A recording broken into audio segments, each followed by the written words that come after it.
Hey, what's going on, Colts Nation? So, after yesterday's loss for the Colts against the Chargers on Monday Night Football, I wanted to just basically look at where the Colts currently sit, kind of talk about some scenarios for the Colts looking forward, 2 games left in this regular season, and talking about, honestly, in my opinion, what the Colts need to have happen in order to get the best prime position for the 2023 NFL draft. And so, saying this, the Colts can get as high as 2. They still can't get to number 1 because even if Houston was to win out, they still have a weaker strength of schedule. So, no matter even if Houston does beat Indianapolis, the Colts would still be below Houston in the draft order, which I think is kind of stupid personally. I think you'd rather, if it's a head to head matchup, especially in the division, I feel like there should be an exception there. But regardless of that, the Colts would get as high as 2. That's the highest they could possibly go. They could also move back into, pick 7, pick 8 around there, depending how the last 2 games do shake out. But wanted to give you some kind of best case scenarios here for the Colts. So I'm going to share my screen here with you guys and just kind of show you where the Colts currently sit.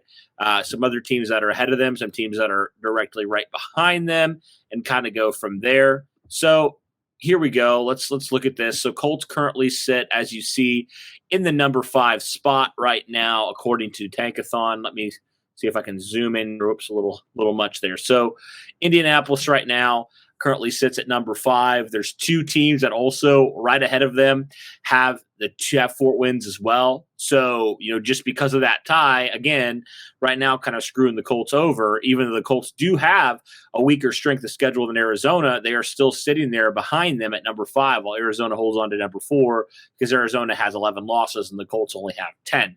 So if you're a Colts fan, going into this next week, you obviously want the Colts to do their part to lose against the New York Giants, who are still looking for a playoff spot. So I think they're going to come very motivated. And you want Arizona to win. Obviously, Arizona's playing Atlanta, who ironically enough is sitting at number 6 right now with 5 wins. So you definitely want Arizona to take that game, win that game. Then the Colts would move up to number 4.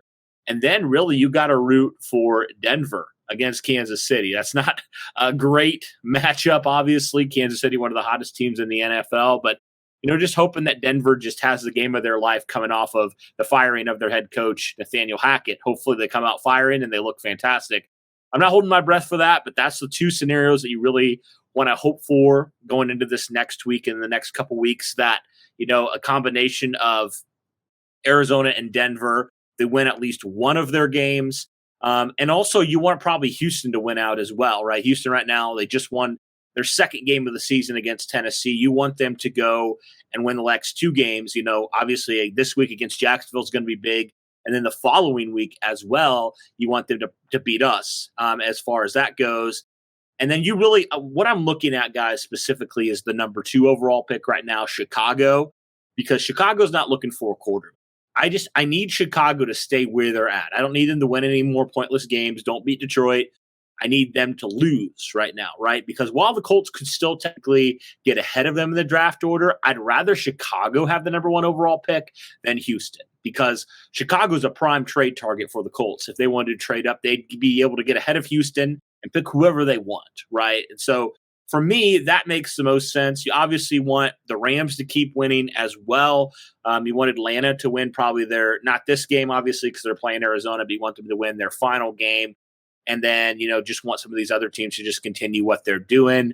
You want Carolina and Vegas to hopefully pull off another win or so. Want the Rams to maybe win another game. But really the ones I'm looking at, Arizona, Denver, and Houston, hopefully to win a couple more games this year, into Chicago to just stay where they're at, continue to lose. You'll end up with 3 wins on the year and potentially get that number 1 overall pick. And I think that's the best case scenario for the Colts right now, with not being able to get to number 1. The Colts would move into number 3, I think would be the best case scenario. And then they could trade up with Chicago, and Chicago can take one of those top defensive players, and the Colts can move up and select any quarterback of their choice. So that's kind of my thoughts, guys, on overall on this draft scenario here for the Indianapolis Colts. I think it makes a lot of sense in my opinion, right? You look at the strength of schedule. People are wondering why that's happening. You see the Colts right now, they have, 5'10", 0.510 on their schedule, and Houston is .490. So Houston has a weaker strength of schedule. That factors into the draft order, even if they have the same record. And even if Houston wins the head-to-head matchups, which doesn't make a whole lot of sense to me, but that's how it is when it comes to draft order. So we'll see. Obviously, if Denver wins one more game, then that will move them ahead. And even if the Colts and Denver had the same amount of wins, Denver would still be ahead of them because of the tie. So that tie is really messing them up, guys. If the Colts would have just outright lost that first game in Houston, they'd definitely be number 4 because of the strength of schedule. They would be ahead of the Arizona Cardinals right now. So, yeah, guys, that's my thoughts here. Let me know your thoughts on kind of the draft scenarios for the Colts. Only 2 more weeks left in this season. And I think the big one will be the Houston one. I don't really see the Colts beating New York because their offense is just in shambles right now. But, Houston potentially. But saying that, Houston's been hot recently. They took Kansas City to overtime. They beat Tennessee. They nearly beat Dallas. Like, this Houston team's a lot more competitive than this Colts team is right now. So I do think Houston could potentially win that game. So we'll see on that one, guys. But let me know your thoughts overall just on the Colts' potential draft scenario, different scenarios and stuff like that. Do you agree with me? Do you think the Colts getting a number 3 pick overall is the best case scenario here? Let me know your opinions in the comments below. But thank you guys for tuning in. Really appreciate all the support. And as always, guys, go Colts.